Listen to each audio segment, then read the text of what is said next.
to eat. Here, guys. What's this say?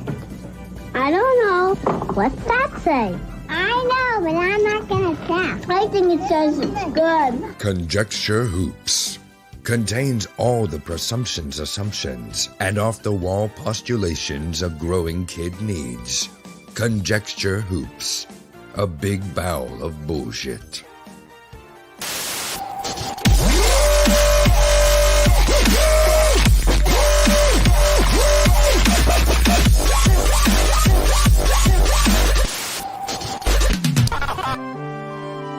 Saturday morning cartoons. Now at night time. Mostly conjecture based on little knowledge. Please welcome Max Headshrew, Dell, Aria Blackness, and your most gracious host, Ben motherfucking Jackson. Applause. Applause. Applause. I'm Ben Scott. Oh. All right. We've got some background music, background noise. Does it sound like a child stomping around? Yes. Yes, it does. Okay, I'll mute myself for. Hold on, I'll be right back. It's not me. Gentlemen, How good? Saturday. How good are fucking John Carpenter movies? Right? Yeah, they're amazing, aren't they? They're great. They're the coolest thing in the world, dude. Delicious. What is this your first introduction to watching them, Ben? No, I've seen They Live and I've seen Escape from New York way back in the day, but Yeah. a couple things. There's even better John Carpenter movies than those, even though those are probably the most shared and the most talked about. That's one thing. And the second thing is I was only little when I saw those movies in it. Right. So like I had no idea what I was looking at. Yeah. I think that's how a lot of people discover Carpenter. They watch these films when they were little, and it's and like them all, but not. You probably don't realize that they were all made by the same person. Yeah. Years later, and you go, I didn't know. I like that. I like that. I like that. Because I watched, and it turns out it's the same fucking guy. Yeah. Yes. and it's like I watched The Thing recently for the first time ever. And like pretty much beat for beat, I knew what the fuck was going to happen because this movie has been ripped off so many times that even though I've never seen it before, I know the plot. Yeah. You know, Yeah. Buddha told me that Ice, the X-Files episode, was exactly the same. I knew it was like inspired, but it was a total ripoff. Yeah. Like, even down to like checking them one by one to see who was infected, and the dog too. Yeah. Come on, You dog. can't really say the X-Files one's a ripoff. It's more of an homage. Sure. Okay.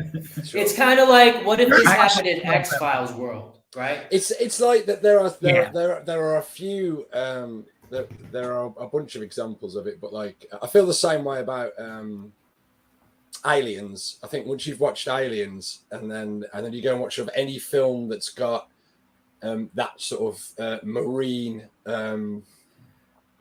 like socialization in the film, they all act like the Marines from Aliens. There's always a scene where there's one Marine left shooting the things, going "fuck you, fuck you, fuck you, fuck you," and then he gets taken down. And that's They Hudson, even did right? that in The Mandalorian.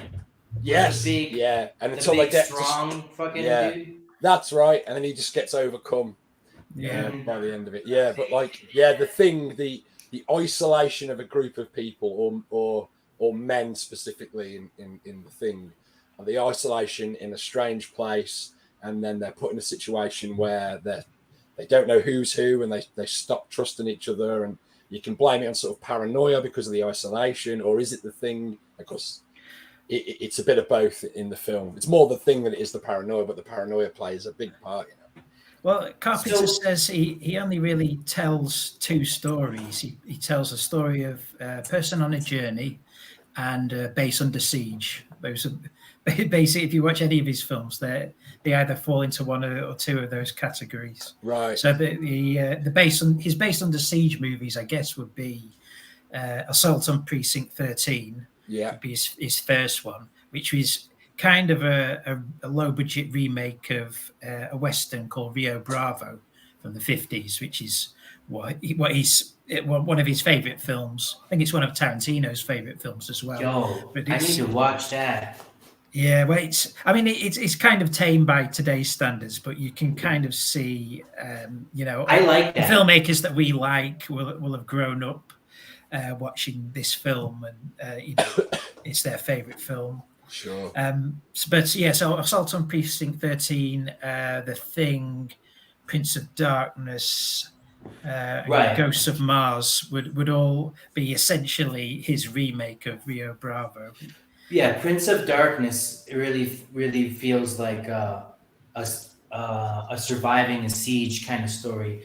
It has like a similar vibe as like, strangely, Redwall, the book. Right. But also, and probably even more, something like what was I gonna say? but like talking about The Thing, I'm so sorry. But talking about The Thing, I realized by reading some part of the story, it has even more of that effect that Buddha was talking about, where you're more frightened of each other than of the monster itself. And that's what I was expecting in Prince of Darkness. Because the idea in The Thing is that, yes, there's a monster, but also another monster is the paranoia and hatred where you turn on your own kind. Yeah. Right? Yeah.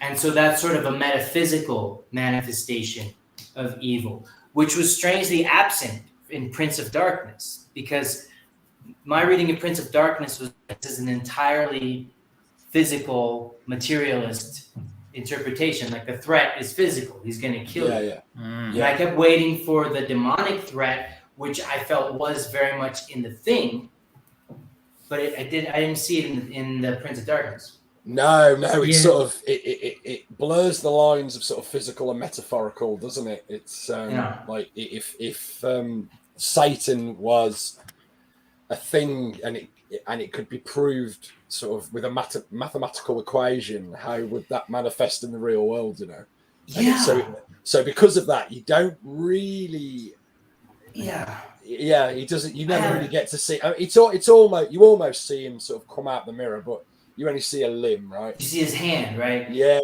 I just have one more thing to say and then I'll shut up. Sure, no, go ahead. The Prince of Darkness was wild for me because, like, it was an entirely physical, materialistic version of the devil, and so the threat was made very visceral, was made physical, and there was no kind of spiritual threat. Like, these people were cool and normal and good, and then they were possessed, and they sort of didn't exist anymore at that point.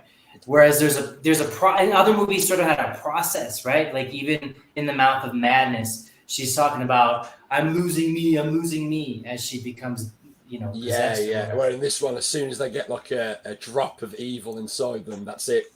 It's too powerful for them. Yeah, I really like Prince of Darkness. Me and Buddha talk about this all the time because, like, it. When you go back and watch it, it's clearly like a low budget film, and it's a film of its time, and it's definitely got its issues. I love it, but it, I think out of all the John Carpenter films that end up being sort of remade in one form or another, I think that one's probably the one that I would be most excited about, because it's such a great concept and a broad. You could do some really good things with it, especially now. Whether that would happen if they did do a remake of it, it remains to be seen, right? But the potential is there. That'd be something I'd be okay. I'm well, why don't you tell me what you like about it? Because it wasn't one of my like top ones. I just liked the idea because I'm super interested because obviously I'm. Oh, what's up, Rob? Say I was atheist or agnostic or whatever, and I've had different views on the subject over the years, as we've discussed like a few times, and I think I'm certainly at a point in my life now where I'm not. I don't give a shit what other people think, but I am interested in the conversation. Not to convince anybody or be convinced. I just think when you start Nick, how talking do you about feel as a Satanist? vindicated, No, you should feel I'm vindicated. really asking. I'm really asking. We were misrepresented. Actually, I haven't seen that one. Nick, you Okay. I think you'd really like it. So, I- and because it's about like these mathematicians who are like, you know, should be staunch atheists, and they're like they're all about the physical, and then the script sort of tries bends that you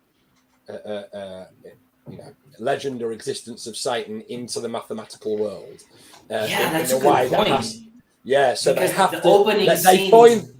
Yeah, they find themselves like trying to figure out an equation to. There's that scene early on where the university professor is talking about, and by the way, really cool how they have the theoretical physicist fall in love with the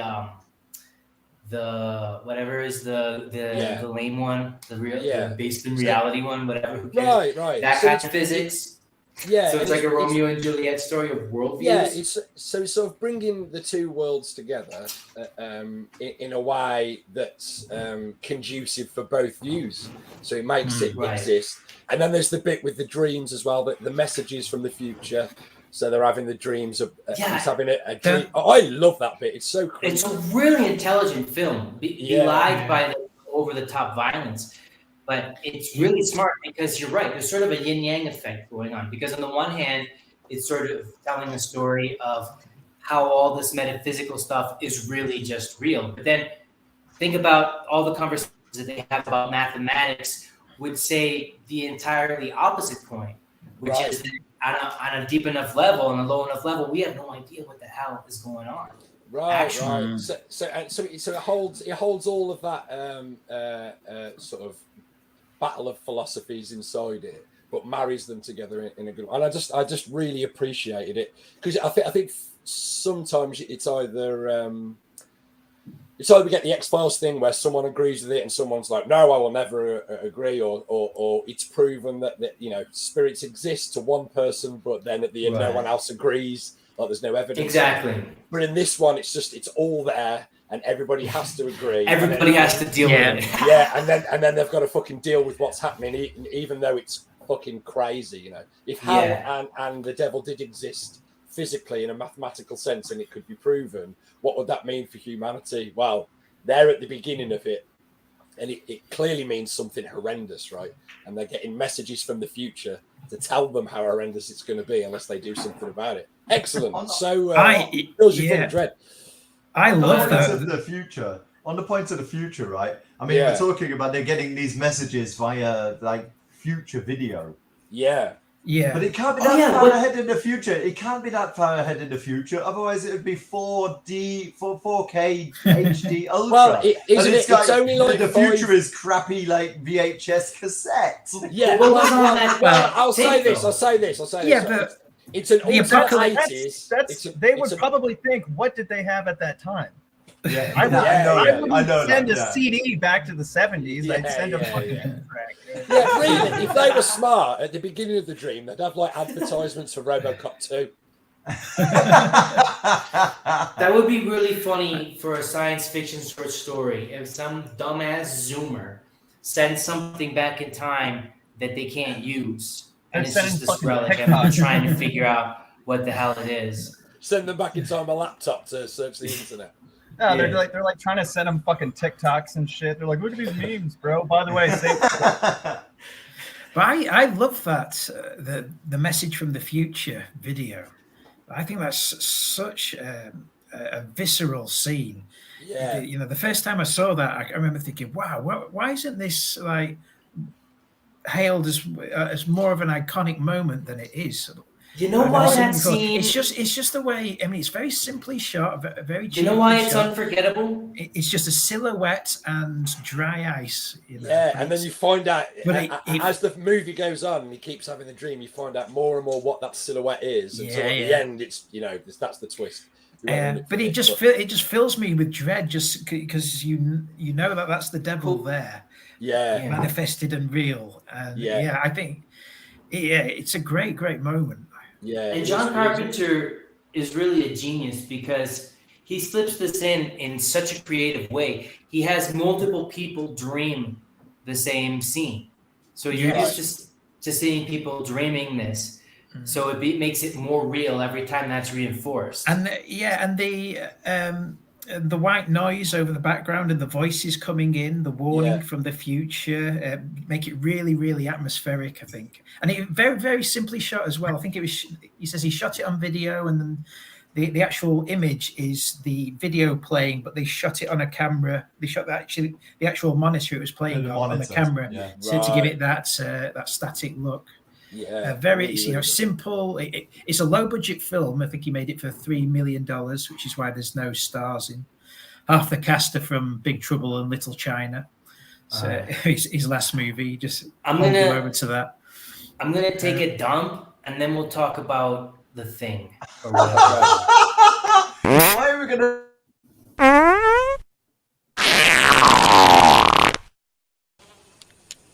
That is one big pile of shit.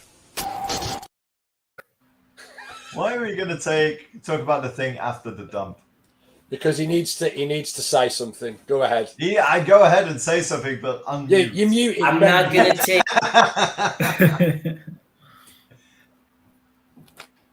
I'm muted. Oh, you were. No, we can hear you now. We're muting Rod. Rod, I'm not fuck up. Ben, take your dump. What? Are you taking an actual dump, or are you serious? No. Morning dump.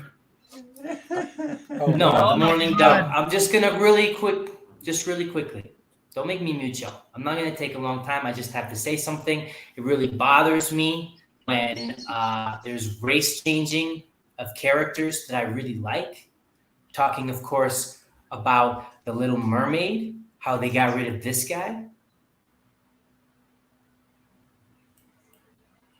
Right? They also changed the girl from a white girl to a black girl, which I couldn't give less of a shit about. In fact, it kind of makes more sense that it would be a Brazilian-looking maybe person because they're supposedly off the coast of Brazil, right? There's not a lot of Irish lasses off the coast of Brazil, so I'm completely in favor. I'm from Brazil. I'm completely in favor of that change. I don't understand why anybody wouldn't give a shit. The problem with this movie is the crab is played by this weirdo white guy. This half Jewish white man. I don't understand. Named David with 17 E's, just so you know how Jewish he is. And then I don't like that because Sebastian the Crab is an iconic character with a Caribbean voice that should not be interfered with, and that ruined the whole movie. Totally took me out. Yeah, that's all. Fair enough. Where the fuck is maybe were they worried about the accent? Was that the thing? I don't know what he sounds like in the new version. Both do the same accent. That's the funny thing. He just does it the same way. Okay. And neither of them is Caribbean. Yeah, but maybe the original guy, he was not available for recording. I'm pretty sure he's dead. But that would make it. But they should have would make him unavailable for recording. But the problem with the crab mainly was the stupid ass CGI. I look like a real crab just moving my mouth. That was such a bad idea. What's this? That was awful. The Little Mermaid. The Little Mermaid. They changed Sebastian from a cool cartoon character to an actual crab white guy. Oh, really? Just the worst character. By the way. Yeah. I've just been watching Lewis Capaldi on Glastonbury. I think that guy should do the Hunchback of Notre Dame remake. Does anybody know what he looks like? No. Why don't you send me a picture of him and I'll show you. But of Lewis Capaldi. Lewis Capaldi, I like Lewis Capaldi. Yeah, I think he's send me a picture of him, and then we'll all look at him on the screen. But in the meantime, I've got a recording of Lewis Capaldi and me singing one of his songs. It's fucking good. Show us that. Show us that. But first, I'm gonna eat my breakfast.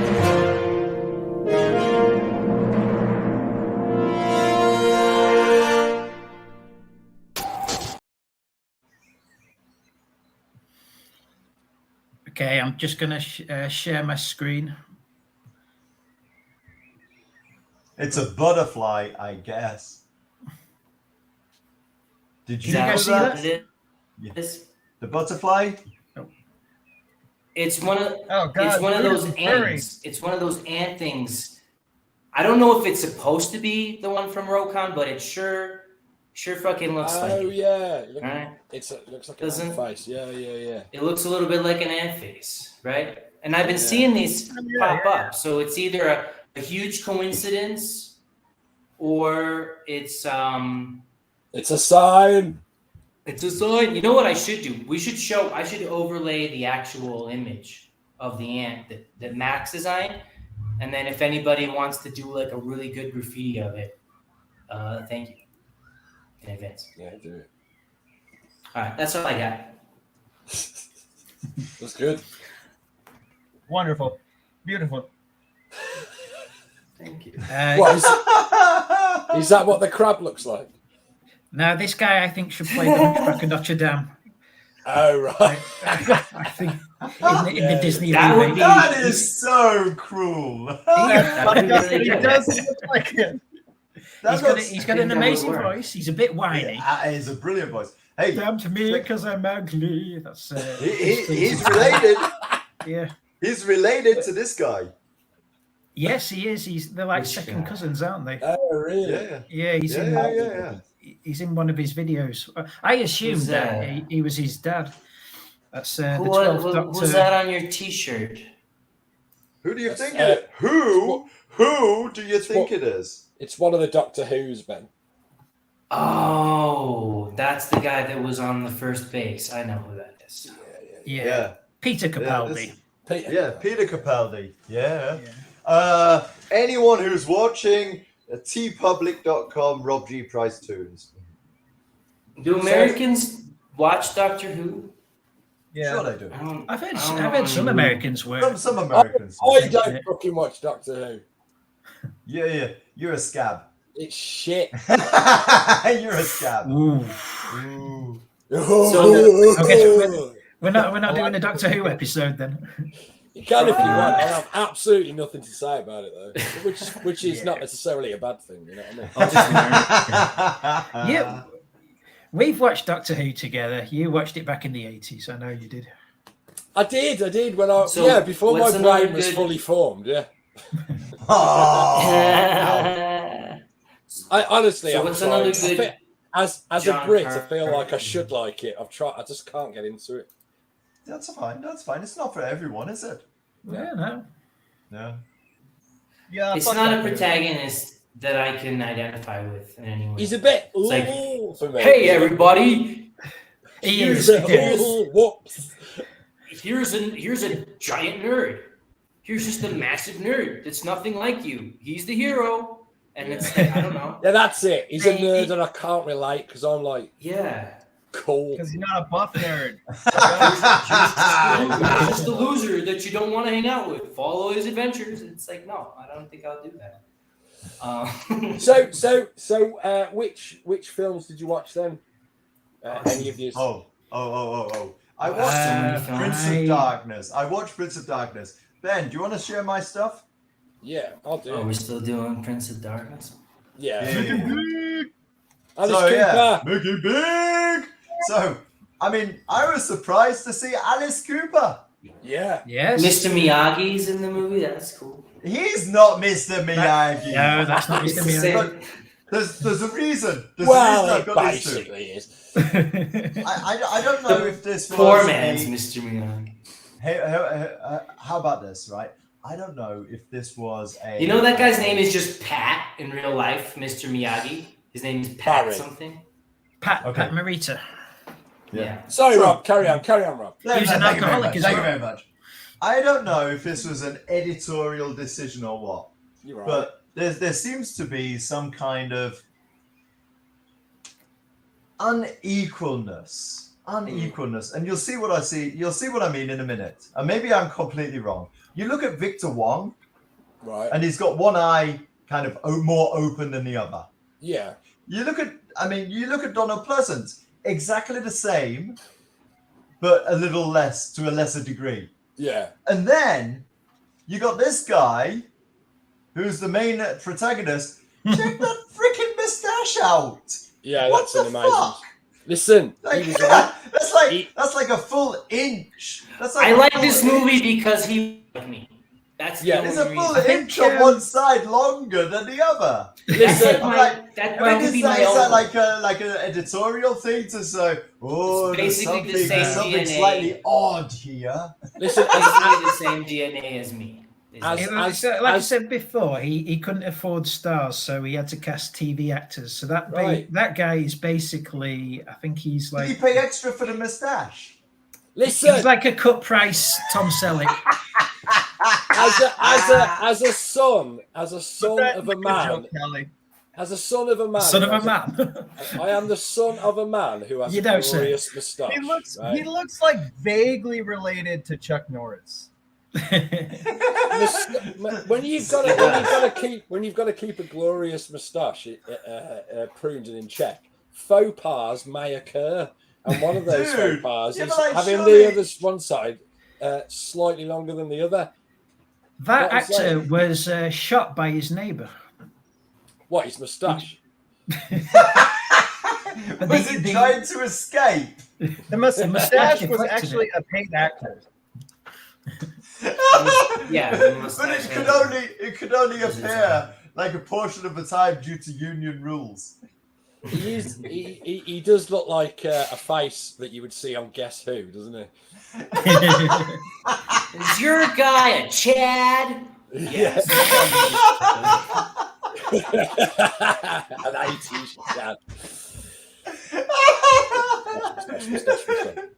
All right, but what I also watched was the following. Check this out.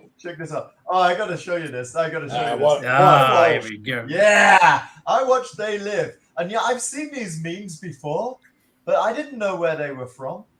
Right. Like, this is the first time I've seen They Live, and for some reason I always thought, I always thought that this was some kind of like because he has got that Michael J. Fox look about him, right?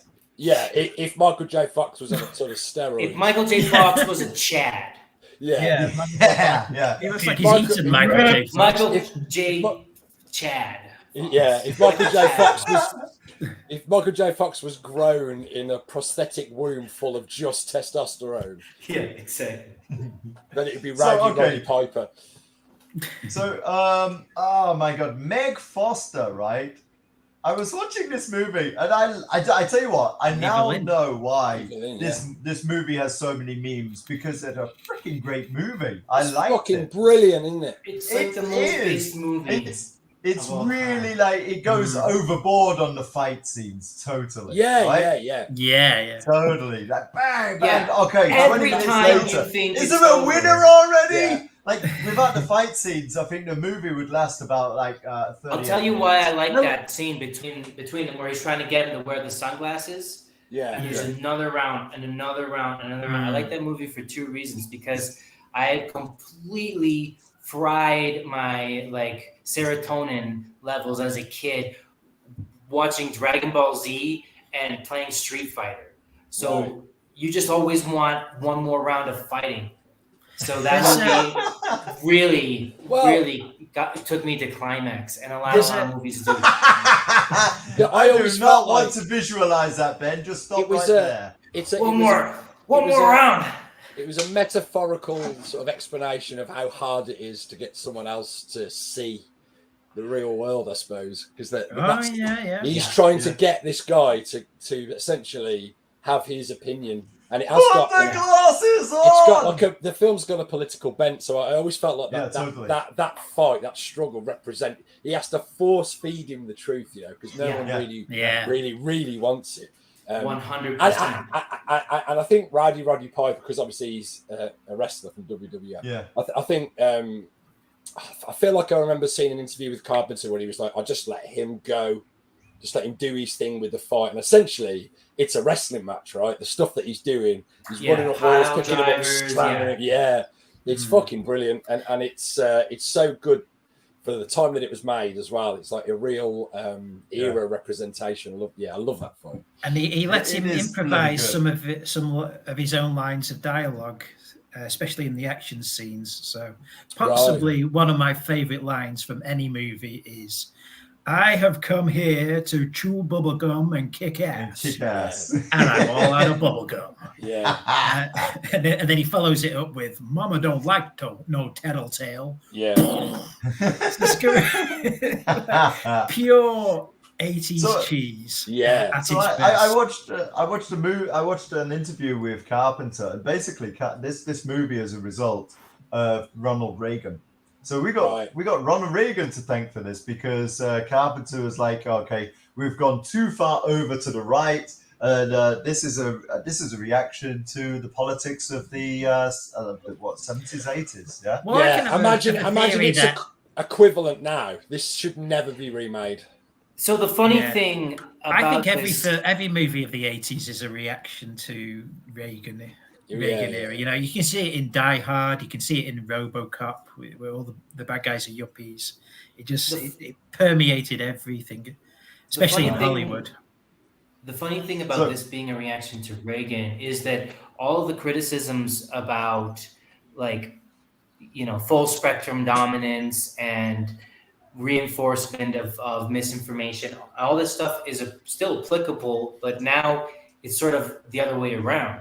Yeah, as far as who it would be criticizing. So I think really the movie transcends just Ronald Reaganism, because it's not specific. It's just talking about mind washing and control. So I think it's more of like a movie against authoritarianism and against oligarchical governments, which is absolutely what we have. Yeah. Just to go back to the fight for a second, has anybody seen the episode of South Park Cripple Fight? Yeah! Tonight! It pays homage to They Live.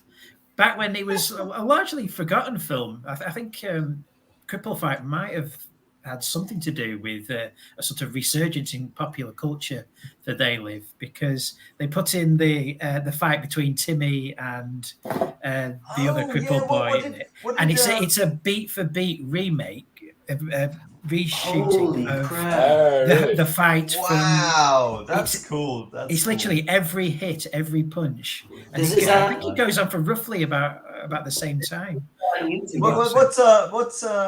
What did Jimmy want Timmy to do? Jimmy, I can't remember why they're fighting now. It's been so long since I've seen that he episode. wanted him to do something, to put something on, or I should have watched that again. I don't know. Okay, so check this out, right? Okay, who's the female lead in that film? Meg Foster. Meg Foster. I was watching the film, right? Everyone thinks it's Kirstie Alley, but it's not. It's Meg Foster. No, it's not Kirstie Alley. But I tell you what. When I was watching this film, the only person I could fucking think of was Eddie Izzard. Yo, she looks like Eddie Izzard. Like, I feel like she could be the model of what Eddie Izzard was going for. In her head, that's what she looks like. Yeah, right. Yeah. Like Eddie Izzard looks in the mirror and that's what he sees. You know? Yeah. You know what? If anybody is out there that does like CGI, like where they like. Oh, you've proper ruined this for me. I really fancy that. I would love to see those scenes with Eddie Izzard doing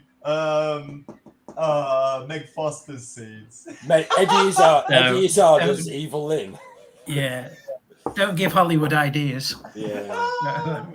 And you know what? Like I've seen these memes before with the aliens, the skeletal aliens, and like for years I didn't know where it was from. Right. What did you think? I didn't know. Now that you've watched it, what? I thought it was brilliant. I loved it.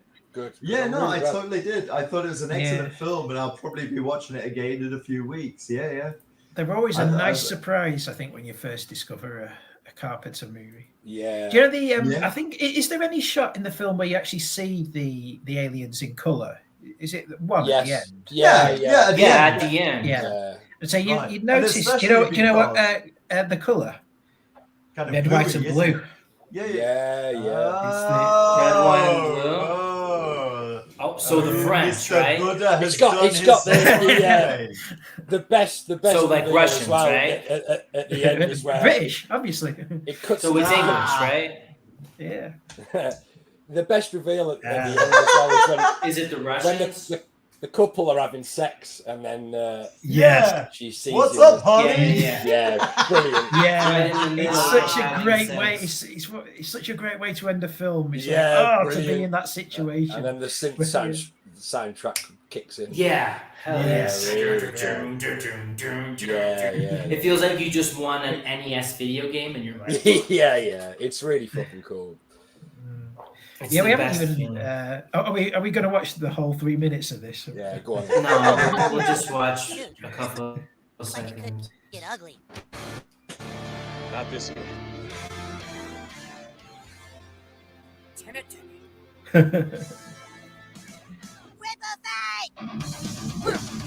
That's really clever. Oh, I see. Yeah, even down the alley as well.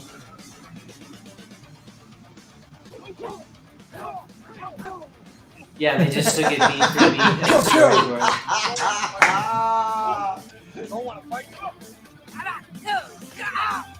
Okay, so that's pretty cool. Yeah. And there's no mention of it in the episode as well. So I don't think I'd seen They Live when I saw that original episode. Oh, really? But but you just get this innate sense that this must be an homage to something. I think I saw it when I was about 8, right? Yeah. Maybe 7. The film. Yeah. Oh, okay. My dad had rented it on video. Oh, you saw tits when you were 7? Well, I wasn't allowed to watch it. I was sent up to bed. But dude, I saw tits when I was 1 year old tucking on my mom. We've all seen tits, man. We're born to tits. Dude, I saw tits when I was 1 year old sucking on your mom. No. I've got an older brother. He's about probably, dude. Here, women just pass the babies around. It's women giving milk to their nieces and their granddaughters and stuff. It's like it's all good. They just do that here. Everybody drinks each other's milk. It's not a big deal. That's why they didn't get COVID.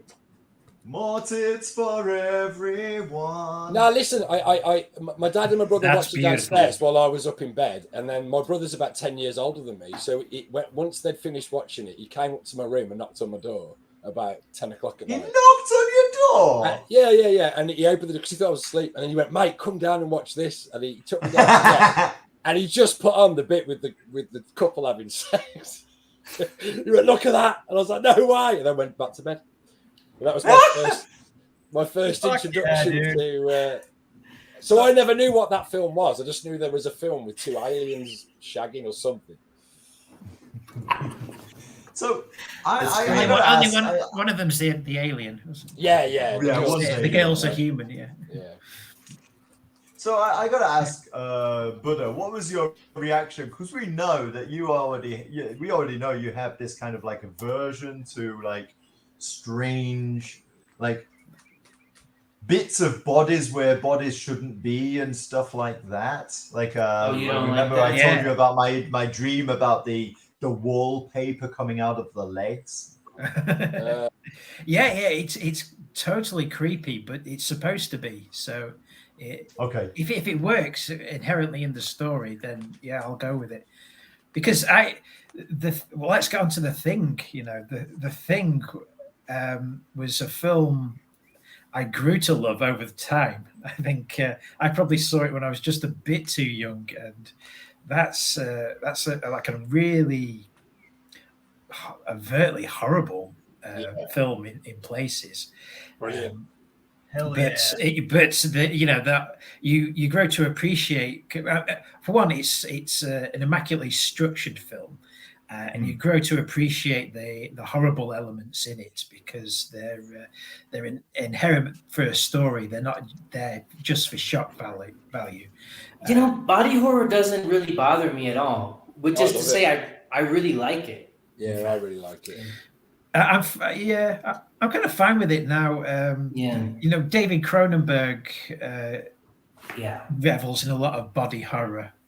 I think, but yeah, I don't know. I had to, like Max, I think I had to mature enough to appreciate things, you know, the work of Cronenberg and John Carpenter. Yeah, for sure. I think the way that the acting is done, you know, whatever you want to call it, TV acting or whatever, I like it, and it really works for the storytelling, and it's the sort of acting that I find is really easy for kids to engage with. Yeah. So like a really young child can watch any of these movies and basically get it and appreciate it for what it is, and then you can go back and rewatch it as a wise 30 whatever year old and notice all these things that you didn't know about as a kid. Around here. Older, not necessarily wiser. The Americans can say older, but wiser. Hang on. I don't know if I'm any wiser. I know I'm older. It has begun! Where the fuck is it? Buddy? You're too late. I'm still going to do it. It has begun.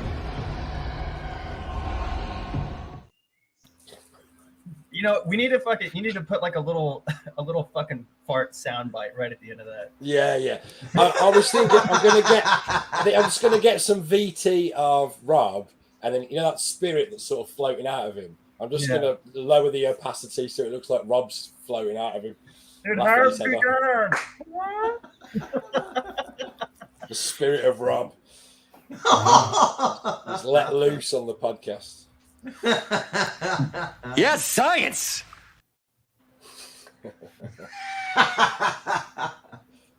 Science, bitch. Science, bitch. So, Escape from LA. Sorry, Escape from New York. Yeah. New York. So, one cameo that I didn't realize was a thing. Well, growing up, one of my favorite video game franchises is Metal Gear. Snake Plissken. Oh, Metal Gear Solid 2. Fucking, you play as another character called Raiden, and you're going through this ship, and Snake, the main character, is disguised as a SEAL, and he introduces himself as Lieutenant Jay Plissken.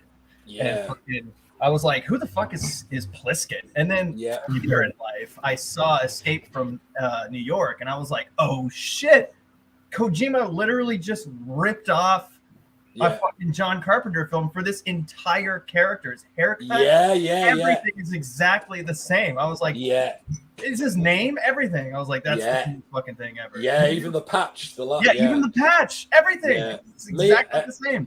Me and a good friend of mine used to play all of those. At least the first 4 or 5. And when we figured that out, the same as you, we're practically just, as far as we're concerned, he is now Snake Plissken. Yeah. So Snake Plissken has a history in the military, and that is Metal Gear Solid. Yeah. Well, that's even mentioned in the film. I think in the first film they say you flew the plane over Leningrad, so there's allusions to him having a military past, and he's in combat fatigues as well. If you play the Metal Gear Solid games, Snake Plissken, or Snake, is essentially just Snake Plissken. Yeah. Yeah, he is. I've heard. Just with a short hair, with a bit of a mullet instead of long hair. That's so cool. So do you know something? This film's almost universally hated, but I have to say, if I had to pick a guilty pleasure movie, go on. Escape from LA. I love it. I really like Escape from LA. I love Escape from LA. It's fucking horrible and it's great. Yeah, it's stupid. It's completely stupid. Of course it is, but that's the reason why you enjoy it. It's because it's fucking stupid. Yeah, but it's weird because the first film is kind of very serious in tone. Yeah. Places. It's a daft concept, but it's played very. So what happens in Escape from LA? Well, it's exactly the same story. Yeah, exactly the same. LA's now cut off from the mainland, and now LA's a massive prison. And it's the two biggest cities in the United States. They don't think to mention that in the first one. It's almost like they were like, just make another city a prison. Yeah. Well, there's this thing about New York versus LA. Right. Yeah. I don't know. Is there can you see any of that in these movies, Nick, or is it not really that? Like some sort of rivalry between New York and Los Angeles? Yeah, of like which one's cooler, or is there like a New York feeling or an LA feeling to one another? I think that those movies demonstrate that both New York and Los Angeles are cesspools destined for destruction. Whoa. But the movies don't take any type of like regional loyalty seriously, like whether they think New York or Los Angeles is better, either way. But I mean, especially Escape from LA, it's such a goofy fucking movie. It's hilarious. Yeah. Like, so they take Snake, he's like, fucking off doing whatever, and they capture him and inject him with this fucking, this virus, and they're like, it's gonna kill you in X amount of time unless you get the president's daughter back from. So he has the neck brace in the first film, which is going to blow his head off. So he's got 24 hours. And in the second film, it's a virus. It's exactly the same story. It's exactly the same. And they're like, the president's daughter joined a fucking insurgent group on, LA prison island. Not the president, it's the president's daughter this time. Yeah, exactly. So it's almost exactly the same. Yeah, keep it in the family. Yeah, but, so fucking, but it's so over the top and goofy, and it's fucking hysterical to watch. Like the first one's like, okay, it's still in that gritty 80s action movie. So I have a question. And Kurt Russell is absolutely awesome. Kurt Russell always it's a great example of when you have a really stupid concept and all this insane stuff going on around you. You need a very grounded central performance. You need the focus of attention to take it absolutely dead seriously, and that's what Kurt Russell does, and still manages to be hilarious in his own right as well. Wasn't Kurt Russell supposed to be the main guy in They Live as well originally? I'd have thought so. Yeah, he could have done that fine. Although I really like, but I think that I think They Live got made exactly the way it needed to be made. Yeah, it was good. I think because before They Live, he'd made before that he made Prince of Darkness, but before that they made Big Trouble in Little China, and that was supposed to be, Carpenter's big Hollywood movie. It's supposed to be this big box office hit, and it wasn't. It was a flop.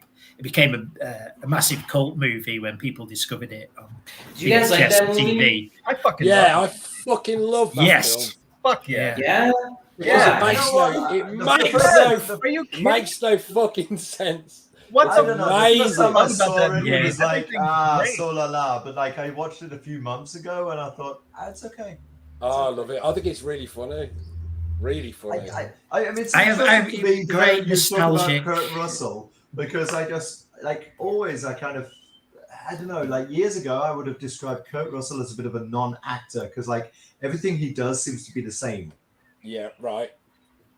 That's not acting. I mean, that was true, I think, in the 80s and 90s, but since he's been over the last decade or 15 years, he's been in pretty much every Quentin Tarantino movie that's come out. Yeah. Have you seen he's been reevaluated as more of an iconic actor now. He did a horror film, a Western horror called Bone Tomahawk, which is horrendous. Horrendous. Bone Tomahawk. But it's really good. It's a good film. Is that a hobby? I haven't seen that, but I've seen this movie called Tombstone. Maybe you've heard of it. Oh yeah, Tombstone. I love Tombstone. Tombstone rules. Yeah. Tombstone does rule. I'm going to say something Wyatt controversial. Earp, doesn't he? I like Kevin Costner's Wyatt Earp better than Tombstone.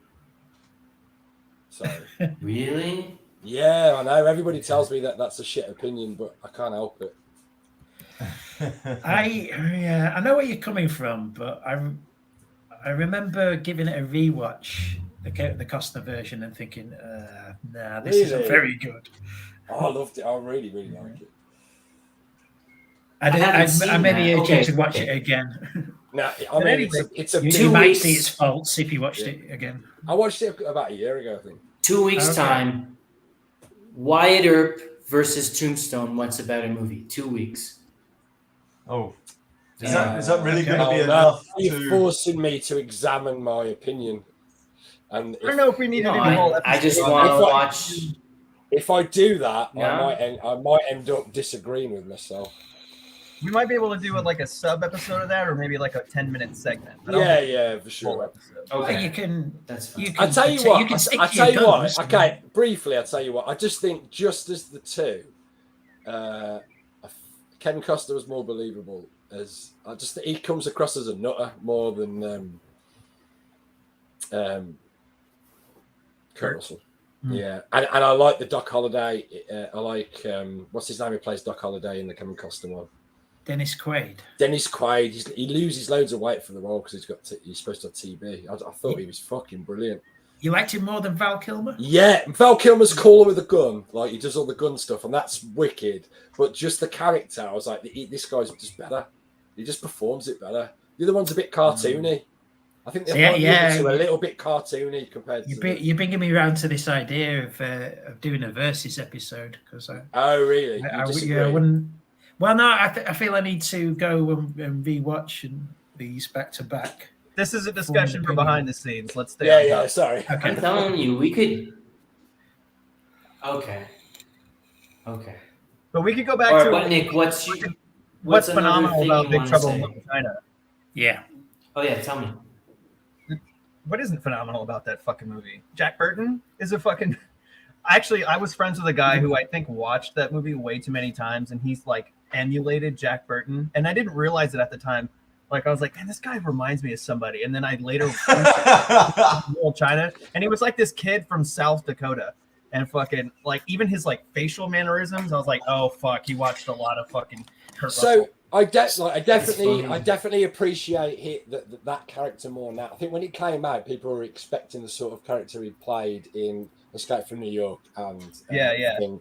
But but in this one, he's kind of like he's got all the confidence of those guys, but he fucks up all the time. Yeah, he's an idiot. Yeah, he's an absolute idiot. He's a confident idiot. And he stumbles his way through the whole movie. Like there's a bunch of shit that he plays off like the fucking like, what's the matter? Have you ever plugged anybody before? Yeah. Of course I have. Obviously. Everybody relax, I'm here. I never drive faster than I can see, and besides, it's all in the reflexes. If I'm not back in 5 minutes, call the president. I'll tell you what would be funny. If somebody like redigitize his voice, so his voice was all reedy and like totally non-confident. Well, I haven't loved anybody. Yeah, of course I have. So who was a sexier green-eyed girl, the white chick or the Chinese chick? Which one did I find more attractive? Dude, what are you angling for? The Chinese chick. She was really good. You know why Chinese women are sexier than Japanese women? It's because actually in California, when all the Chinese people came over, it was way more Chinese men because they needed all the workers. So like once in a while, they bring over like a really high-end prostitute. So genetically, like the Chinese population got really hot because of the attractive women, and there weren't that many other women. Apparently, I'm not kidding. I want to see your facts. academics. I want to see your academic sources. I just told you what happened. I bet Noam Chomsky's in there somewhere. I just explained to you the science. It's the same phenomena in Sweden. Play the clip. It's the same phenomena in Sweden. All the Vikings brought the hot chicks to have sex with, so the women got hotter. Same thing happened in Brazil. An hour after you have sex with a Chinese prostitute, you want to do it again. I wouldn't know. It has begun.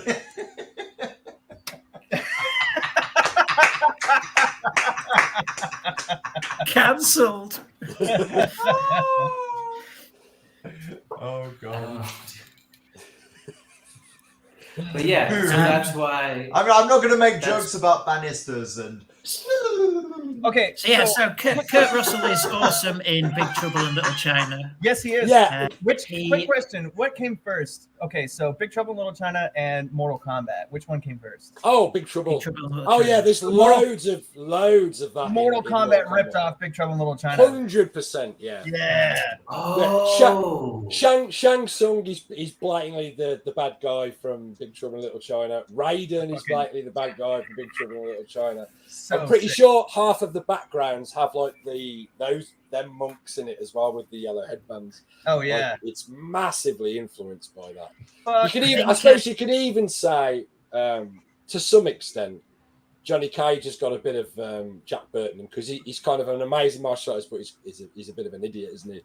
But that was supposed to be Van Damme, I think. I think they actually wanted him to play the video game character at the time. Oh my god, could you imagine if Van Damme was in Big Trouble in Little China?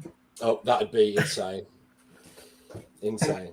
They were going to do a remake, weren't they, with The Rock? And then it got... Oh, no. That would be really bad. And they were going to do a remake of Escape from New York as well. So this is one of those... the guy that played Leonidas. Which I actually wouldn't maybe mind seeing because think about Escape from New York. It's a very... Gerard Butler. It's a very low budget film, and it wasn't actually shot in New York. I think they shot it in St. Louis. They didn't even use New Yorky looking sets. No, because that's the thing. Because a lot of movies are filmed in Hollywood. With CGI, you could maybe do like a decimated Times Square and things like that. Oh yeah, I mean now you could make it look. They should have like New York. They should have just taken the sets from Home Alone 2 and wrecked them. That would look like New York. Yeah. I'm not sure. I think the point I was making earlier was that he's an idiot, and I think I appreciate it more now. But I think at the time it was like the prime action hero, doesn't make mistakes, that sort of character time, and I think people were expecting that from Kurt Russell, which is why that character didn't hit. Later on, of course, they made a game called Duke Nukem, and he's basically Jack Burton, but on steroids. Like he says some of his lines, and he says some Roddy Piper lines from. They give him the chewing gum line. From yes, they do. Yes, Duke Nukem. That was the first time I heard that. It was from the 90s that ripped off a ton of John Carpenter lines. Say again, Nick. There's a video game from the 90s that ripped off a bunch of John Carpenter lines. What is it? Doom. It's not Duke Nukem. Yes, it is. Yeah. Yes, it is. It is Duke Nukem. And Duke Nukem has anything to do with John Carpenter, or is it just like... No, it's just the character's very much... It's like Jack Burton or Snake on steroids. Well, I think the character is like Jack Burton plus Judge Dredd, right? Pretty much, yeah. And he just wants to... He gives him the fucking, come to kick ass, shoot bubblegum, and I'm... Right. And then in Mega City 1, I grew up thinking that that's where the line came from, actually. Yeah. Because even though I saw a lot of people did as a until kid, they watched. I forgot. I played Duke Nukem before I saw those movies. So when I saw They Live a little bit later, I was like, oh shit, it's all connected. Me too, yeah. It's basically like, what do you say when you want everyone around you to come at you? What is the line when I want to fight? When was the last time you wanted everyone to come at you, Ben? Well, I remember I don't say it was all out of gum. I don't say anything. I just open my mouth. I don't say anything. Probably when I was a little kid and I thought I could win fights, and I got. Say that again, Max. I don't think everybody caught it. Da da. I said when everyone wants to come at me, I don't say anything. I just open my mouth. Hell yeah. Maybe it was super necessary. Oh yeah. Super necessary. Just like in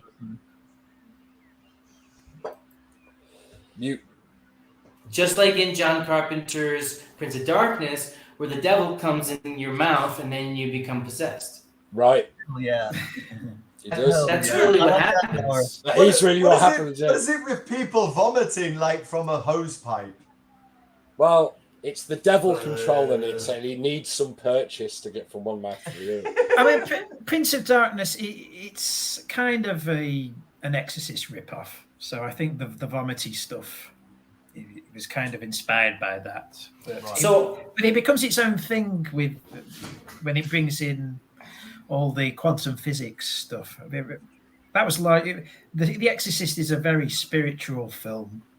But it's the tying up with the metaphysics with religion is what makes it its own unique thing. What I found interesting about the symbolism in this movie and also in of Madness, the sort of Christian imagery and especially location of churches is associated with the devil, which is like, isn't that the opposite? Well, that it's kind of felt weird to me. It's the inversion of those things, though, isn't it? It's like something inverting it, I suppose. I watched In the Mouth of Madness this week. I'd seen some of it before, but I'd never seen it from start to finish. And I think when you look at Carpenter's career, there's two very distinct periods. There's 80s Carpenter and then there's 90s Carpenter. And then he largely retired after the 90s. But the 80s Carpenter is responsible for the cool, iconic stuff. 90s Carpenter, like Escape from LA, a lot of it is a guilty pleasure. Because In the Mouth of Madness, I was watching, I was thinking, this film's bad. Really? It's really no. Well, hear me out. It's really badly made. But then I got to the end, and it's one of those where I love the end. I kept thinking about it. Yeah, the ending kind of makes the film, and I thought, well, yeah, no, actually, that was kind of cool. It was hokey and badly shot in places, but I love Sam Neill. I did enjoy it. Sam Neill when he loses his shit. That's fucking brilliant. There's another meme that I've seen so much of him on the bus. yeah, the script of the colour blue. Yeah. I've seen that clip in isolation played after so much stuff. Right. What about I really like. Did you guys see Vampires? Yes. Yes. I saw Vampires. What? I've seen it once. Was it James Woods? Yeah, it's funny as fuck, that film is. That movie was so cool. I'm just because like James Woods. What's he called? Jim Crow or something? He's like not Jack Crow. Jack He's Crow. a fucking like action guy. Like Yeah. He's like this total goober, and he's like, I got my fucking shades and my crossbow. Hell. yeah. What the fuck? Dude? I thought he was the hardest of all the John Carpenter protagonists. That guy was so hardcore. He was like the Vegeta of John Carpenter. You kind of feel he he could talk get Nick shit, Cage. and I liked it. Oh my god. I came here Like to if talk Kurt shit Russell and is kick ass, and Goku- I'm all out of shit. Exactly. Did you guys see the 2011 remake of The Thing with Mary Elizabeth Winstead? Yeah, I did. Yes. I refuse to watch it. It's all right. It's just like I would just describe it as mediocre, you know. It's a bit. The whole film is just, oh, that's how that happened. Oh, that's how that happened. Yeah. That's how those two guys got merged together. Yeah. Oh, that's it's essentially the same way film. up burns. Yeah. It's the same. Yeah, that's film. called story coherence. I don't know. I just don't think it needed to be made. I mean, I like Mary Elizabeth. No, definitely not. Like, she's a cool actress, but it's not as bad as you might think. Yeah. You know, people say that about a lot of things. They filmed that with all with practical effects, the way the And they original went was over done, it. and then they went over it with CGI. Yeah. Yeah. Proper fucked it up. Did they just think a modern audience wouldn't react to the production practical company, effects? whoever produced it. I think that is what they thought. Yeah, they got cold feet after they'd shot the footage and decided to go over it with CGI. Practical One effects. thing you guys haven't talked about is the music. Yeah, music's fucking amazing. It rocks, dude, and it's by John Carpenter. Yeah. Are you Well, kidding exactly. me? Exactly. I watched an interview about how that came along because Halloween. Can we get away with playing this in the background? Probably not. Wiki wiki wiki woo. Yeah, I have Is that to too add loud? some sound effects. Yeah. Pitch change it, yeah, So maybe. apparently, how this came Only if about you is freestyle. when he was a film student, Yeah, it might he be just too didn't loud, have the actually. budget because, of course, he had to pay people. Yeah, you would normally have to pay people to like do the music for you, and he just got a synthesizer and he did his own stuff, and it became kind of like a like a key element in Carpenter films, right? Yeah, which for sure. is quite cool.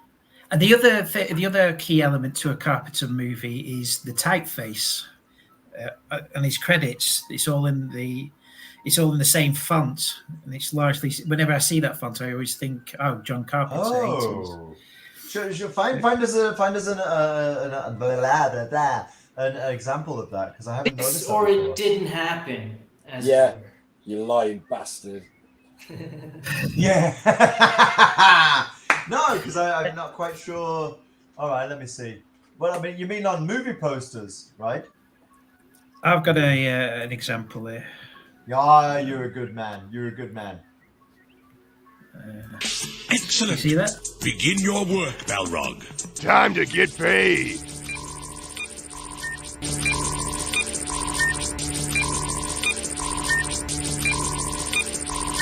Well done, Balrog. Oh, yeah. I've got a computer, but I only use 4 buttons. Did they? Well, they had to make the buttons big because he's wearing fucking boxing gloves. That's what happens, Rob, when you wear boxing gloves Oh, to your computer. Check it out. You've got now. Well, I'm sorry, I have to disagree because look, that's a serif font at the top left, and on the top right you got sans serif font. Oh well, yeah. I think from Escape from New York onwards. Oh, okay. I'll accept that. I'll accept that. Yeah. I mean, that's Stranger Things, that font. Yeah. So, Christine is a Stephen King book, isn't it? I think it's his first novel. A short story, yeah. Yeah. I loved Christine. I haven't seen that for years, that film. So that's really cool because like Christine is like the beginning of the whole Stephen King phenomena, which is like, if you guys don't know, Stephen King is one of the greatest writers of all time, and his books are really good. Stephen King, you say? Yeah, Stephen King, dude. Pass me by. So, like, it's really funny because obviously, is that obviously, doing irony? I've yes, not heard of this. It's Buddhist irony. It's meant to make you reflect on your own insights, but I'm glad you but picked in up on the Mouth of Madness, the character, obviously the writer Sutter Kane is a stand-in for Stephen King with a few same HP, initials. yeah, and even like the same cadence and syllables, and like with a few H.P. Lovecraft elements tied in because like the town that they go back to is obviously supposed to be Providence, Rhode Island. Well, the title In the Mouth of Madness comes from H.P. Lovecraft and the Mountain of Madness. Yeah, and In the Mouth of Innsbruck. It's like a merging of 2 titles. Oh yeah, and also Hobbs Horror is like the whatever that's a ripoff of an H.P. Lovecraft title too. And the original The Thing from Another World was also inspired by the Mountains of Madness. Yeah. Or at least the original story that it was based on, which was Who Goes There, right? Yeah, he's a massive Lovecraft nut. He's Carpenter. It seems strange that it's quite a goofy film, I think, In the Mouth of Madness. I thought tone-wise, it seemed if he was making an homage to Lovecraft, I thought he should have gone for I don't more really of think the it was an Prince of homage Darkness. to Lovecraft. I think it's a sort of meta. Well, the title is. Yes, the title is because so back to my earlier point, the Sutter Kane character is an amalgam of Stephen King and H.P. Lovecraft. But both of those writers are known as much for their own work as for the phenomena around their work, meaning like the effect that they've had on culture and the world as like horror icons. And so the movie, I think, In the Mouth of Madness is not so much about whatever these horror stories are. It doesn't really matter. It's like a woman that kills her husband. Who cares? It's about the phenomena that these horror figures have had and that their fiction has had on the world. like being part of the schemata and the collective unconscious of the whole planet, which is massive. The Thing, Prince of Darkness, and In the Mouth of Madness, Carpenter calls those his Apocalypse trilogy. Yeah, because end they of all days, end. right? Yeah, they all end with the apocalypse. Yeah. Right. Ooh. And watching a movie that you've just lived through, or something. Okay, I haven't seen. Go on, give me a quick summary of In the Mouth of Madness because I've not seen it. So imagine that you're insane, and then there's somebody inside of, check this out, you're not going to believe it, of your mouth. Yeah, That's I don't the whole know movie. because I don't know. The audio was breaking up a bit. I heard about 60% of that.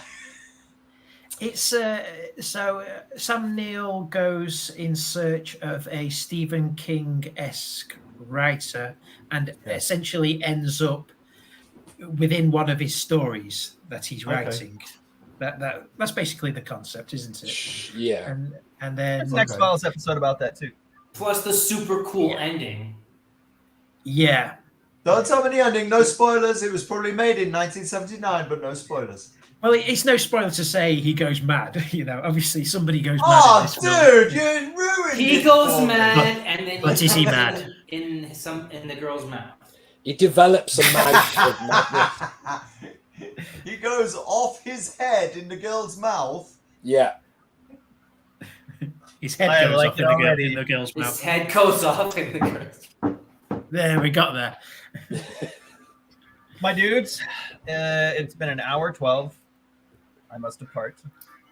I've had think we pretty much another covered 18 it. minutes. No worries, Nick. Thanks for coming, man.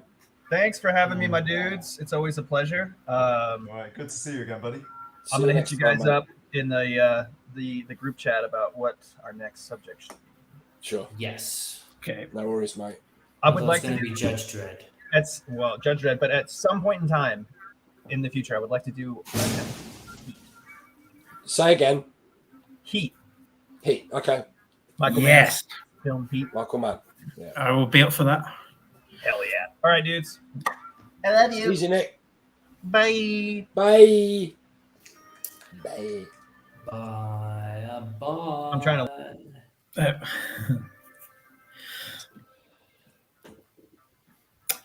What else has John Carpenter done? There's so many. Which one? What have we not covered? I'm going to share my screen here because we've got some Halloween, titles we obviously. could talk about. Let me get. He's done so much. He was so prolific, John Carpenter. Okay. Can you see a bunch of movie posters here? No. No. Oh, bear with me. No, I can't. You've got to bear with There you go. No. I've got.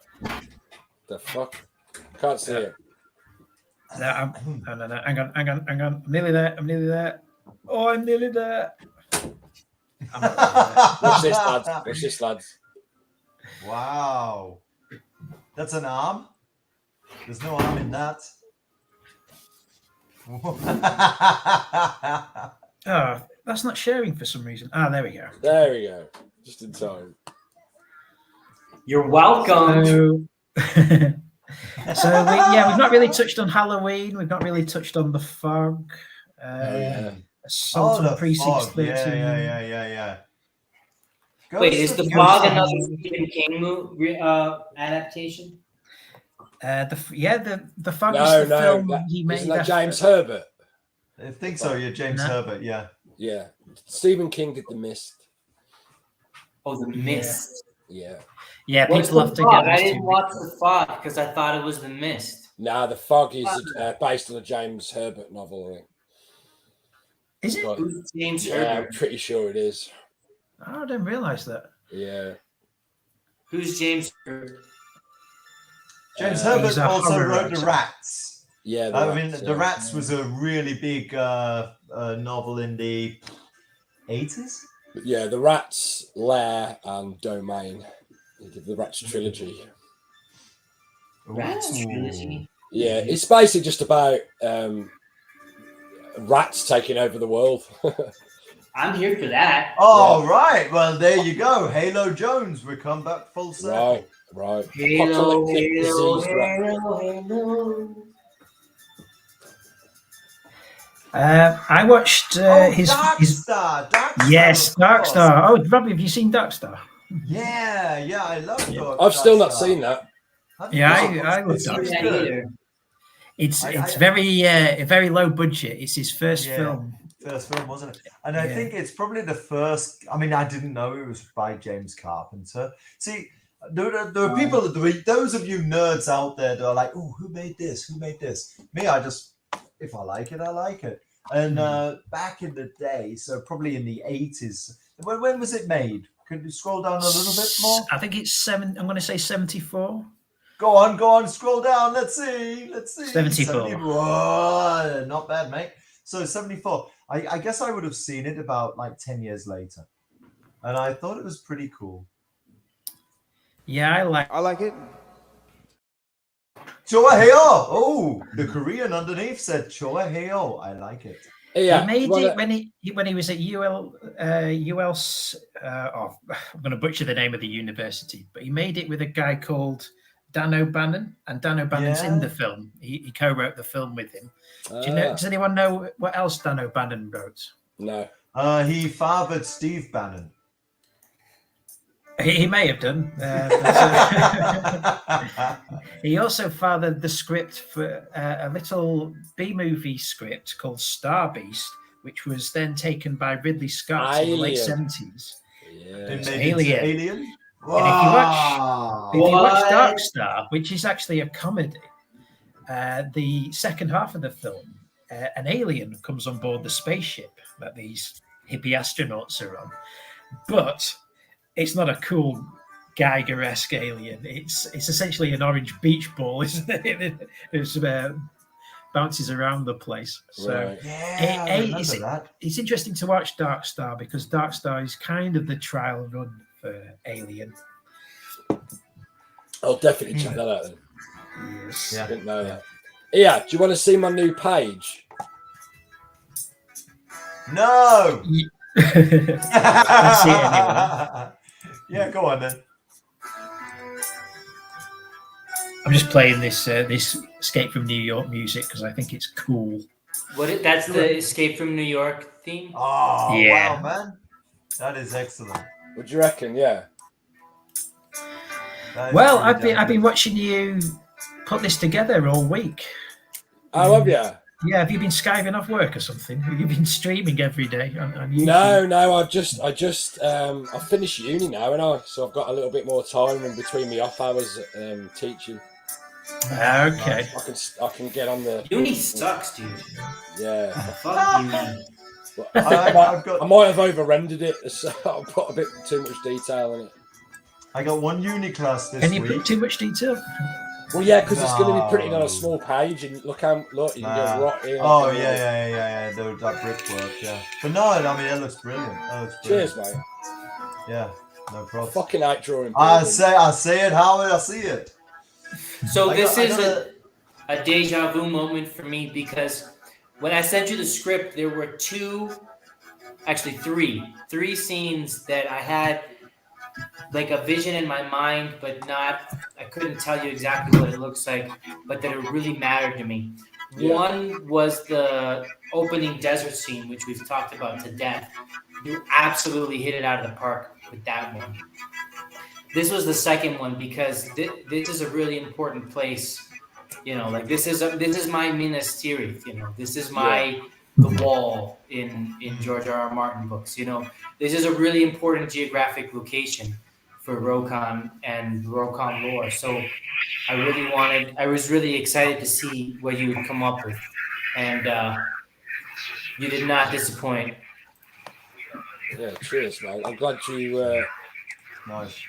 I'm glad you like it. But you've got some interference in the background. Yeah, he figured it out. Okay, I'm glad you've stopped that because since I moved house, right, we're going to get new internet. We're going to get new internet sometime soon, but I can't say when. But like, especially on this show, like when I'm teaching, it's not a problem. But on this show, I just kind of like everything. Every once in a while, the internet is like really dodgy. I don't know. You're fine. You're fine. Yeah. Dude. Okay. No, but So, yeah. when I'm listening to you guys, I like it's a lot of people cutting out and stuff. So that's a bit of a pain in the backside. Sorry. That's all right. No, that's not your fault. I hate to listen to this podcast. We've all had. It sounds like absolute shit. We've all had similar issues. So yeah. So this page rules. Holy fucking shit! Yeah. I've said it before, but Max will always make the thing that you imagined in your head look cooler. Yeah. Than what you originally envisioned. Yeah, he does that. Yeah. He's even cooler than your imagination. That's his catchphrase. Yes, yeah. Cool. I'm glad It's funny, but you know, so with the I mentioned the dimensions are all what you imagined, but it'll just make it look a bit more metal. I know exactly what you meant. Yeah. I had the same thought because this image came into my head, and then I transferred it to his, and he made it even cooler. Yeah. Did you do it like with a hose pipe? Sexually. Yeah, he came to me. He opened up the script. He printed it out first of all. Then he opened it up, and then it squirted directly into his mouth. Yeah. I caught all of it, like all of it. Right. Oh my god! Oh my god! Now he has all the images in his imagination. Yeah. That reminds me of a Family Guy scene with Ryan and Stewie. I don't know, with Stewie and his future self talking about the biscuit game, and you ate all of it. No, almost. Oh, it was the Star Wars Family Guy. That's right. Yeah. Good. Yeah, we haven't talked about Halloween at all, have we? No, we haven't. No. I mean, I did. That's one I rewatched in preparation. I didn't watch it. I don't like slasher movies. They actually scare me. I used to really like Halloween when I was a kid, and then going back to it now, I find it a bit of a slug. Yeah, it's one of those ones. Like a lot of Carpenter movies, it was so influential and ripped off so much that you watch it now and you think it looks like very, very by the numbers, and and there's some sections where you're just thinking, oh, will you just get on and get murdered, please? You know? One of the girls, it's like you're following her around for about 25 minutes of screen time. Do you feel the same way? The 1978 audience would have been on the edge of the seat because. Do you feel the same way? They do that in Scary Movie, don't they? Where'd you die already? Yeah. Like, do you get the same feeling when you watch like a Freddy Krueger movie, for example? Is it pretty similar? Yeah, I think Freddy Krueger I think the first Nightmare on Elm Street is better than Halloween. Okay. I think it's a better film. I've never really been a massive Freddy Krueger fan, if I'm honest. I'm not. In the first one, he's not. It's before he's like over. He's like the mask now, and he's like like all the time. But in the first one, he's more sinister. Like he does go a bit bitch, but like most of the time, he doesn't say much. He just like injures himself in front of them to frighten them, and that's more. Which one's the gay one? Is that the second film? Yeah. People know what I mean by the gay Freddy. Yeah. It's clearly got gay one. There's something going on with. If you watch the second one, there's massive homosexual overtones in the story. Does he wear a pink jumper? No. Rainbow jumper. But is it his victims that are gay? No, it's a really odd way of bringing the character back. So Krueger died at the end in that house, and then in this next one, another family move in, and Freddy Krueger basically takes over the body of this effeminate teenage boy, and sort of lives through him. So all the murders that are happening, he's committing them. It's just Freddy possessing his body. It's not great, but he ends up at a gay bar with his sports teacher. Yeah, It sounds the like sports teacher makes him go and do laps and then take a shower after hours at school. And there's this one bit where he like busses out on getting off with a girl, and then he runs away and to his best friend and starts crying to his best friend about how he couldn't go through with it. And then there's all this stuff about Freddy possessing him, and he's got this demon really inside trying to get out. That sounds like the inspiration for the Nightman Cometh thing from Always Sunny in Philadelphia. Yeah, Did you see that? Yeah. That's probably where they got the idea. At all yet. That's probably how they got the idea. Get this. Robert, what's the boy's It's soul? Always Sunny in Philadelphia. Boy's hole. Is the second greatest sitcom of all time. Gotta get inside this boy's hole. Yeah. Seinfeld being the greatest. Yes. Yeah. Because of the implication. Yeah, that all shows above my head. This shows tremendous quality. You have no idea what's in store. I wish I were you, about to watch It's Always Sunny in Philadelphia for the first time. I guess I have to be I guess I'll be convinced. It's out of this world good. Yeah. I think you're like me, Ben. I think comedy's at its funniest when the characters have absolutely zero redeeming features. Exactly.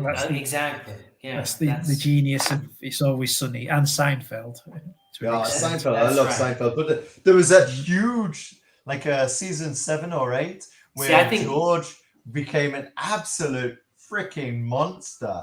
Yeah, like he wished his wife was dead and she was and she died, right? Yeah, and he was happy. Yeah, and he's glad because he gets out of marrying it.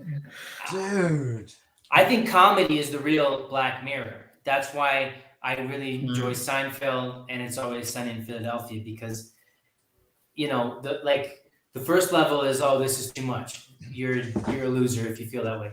If you like it and you're like, yeah, this is really cool, this is funny, then you're at the next level. And then if you can see, like, I'm not so different from these people, this is really like you and me, and if we're honest, that's the enlightened. I got a question for you. I got a pop quiz question for you. Maybe actually, you know what? We need like an intro graphic so that every once in a while I can throw in a pop quiz question. It's going to be Dennis Hopper from Speed. Say again, Rob. Oh, yeah, that's good. That's good. Yeah, I know that one as well. Okay, pop, crackle, and snap quiz. Okay, what is impossible about Seinfeld? What is impossible about Seinfeld? Is it something to do with the apartment, the layout of the apartment? Could be. But there's a corridor that couldn't possibly exist or something. Yeah, this is it. If you look at there's a meme you can find on the internet. If you look at where the kitchen is, where Kramer always stumbles in.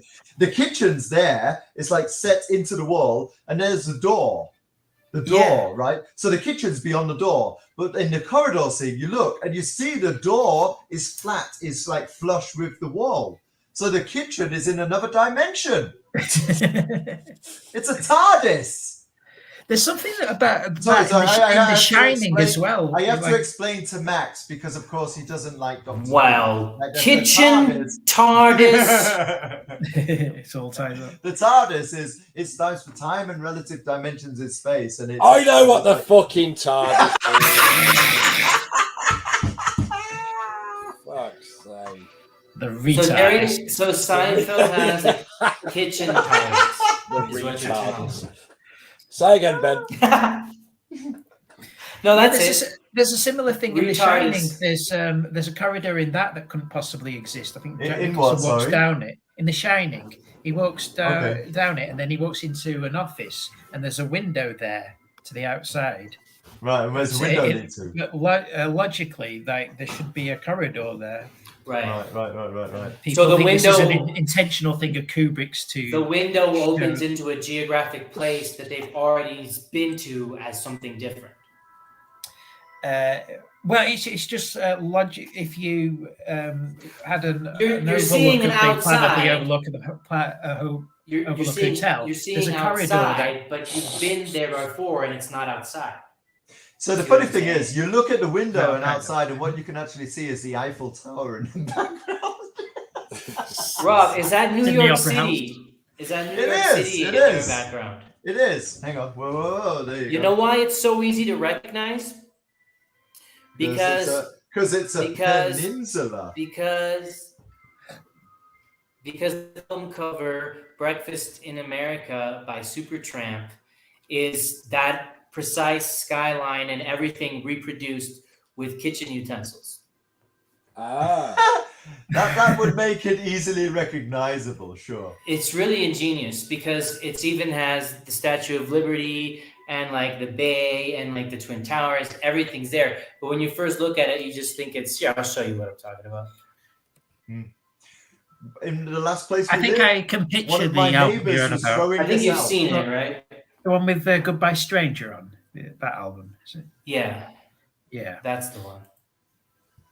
So when I was got the woman on the front. Just before we moved out of our last place, one of my neighbors threw this out. And I don't even know where the Statue of Liberty is here. I haven't really checked it out. It's really cool, dude. It's the same image that this one was based on. It's nowhere near where. Isn't it further north? My the chair's Statue kind of of in the way. There you go. There you go. Make me big! Yeah. Do I need to Are you seeing, like, you see this picture? Make me big. Yeah. Who's that bitch? That's the Statue of Liberty, dude. And there's New York City behind her. You see? I always thought that the Statue of Liberty looked way different to that.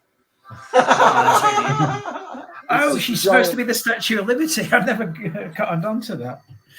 Oh, yeah. That's cool. FYI, she's supposed to be the Statue of Liberty. Here it is. Here's the full size. West Coast. I've only been to the West Coast, so I've not been to New York. So, hang on a sec. I know. So you haven't really been to the United States. Well, I've been to California. You've You've just been to like California or some bullshit. Yeah, and Eugene, Oregon, which is pretty freaking cool. So hey, if you're from Eugene, Oregon, are you saying that the Statue of Liberty is down here somewhere? Bro, the waitress is the Statue of Liberty. She's on an island. The Statue of Liberty is on this little island. So like that's about what it looks like. Yeah, okay, geographically, would she be there? Oh, so this photo would have been taken from the statue? No, it's being taken from the airplane. You see the corner here? This is the view from the airplane. Okay. You're flying by the Statue of Liberty. Bro, the waitress is the Statue of Liberty. Yeah, no, I understand that. So what I'm saying is that on this picture, the Statue of Liberty is not there because the Statue of Liberty is out of. So the Statue of Liberty would be like here somewhere. The Statue of Liberty is the waitress. Yes, that's correct, Rob. About where you are. Yeah. About where the dildo is the Statue of Liberty. So then it's like you do it. And why he has it to hand. There's It's a wrist rest for your keyboard. Honestly, darling. Rob, if you were braver, you would have done that for a full 20 minutes without saying anything. Rob's funny brave.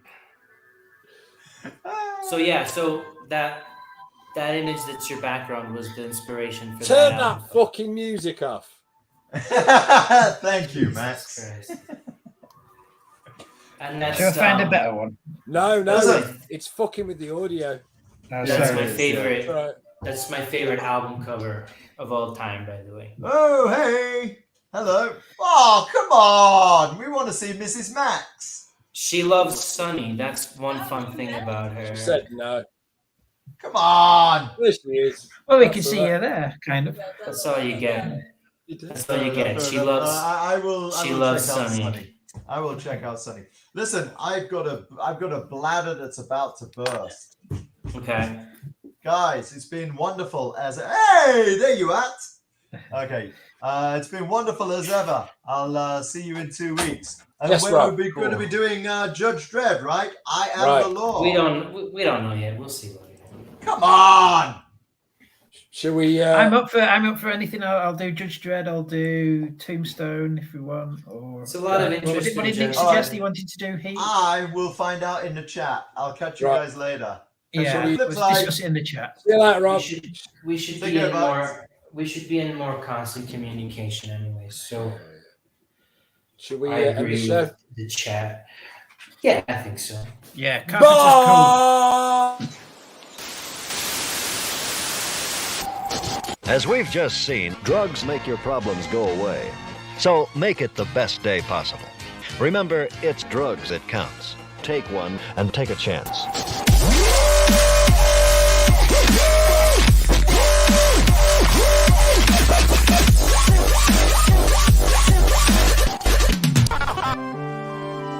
Saturday morning cartoons, mostly conjecture based on little knowledge.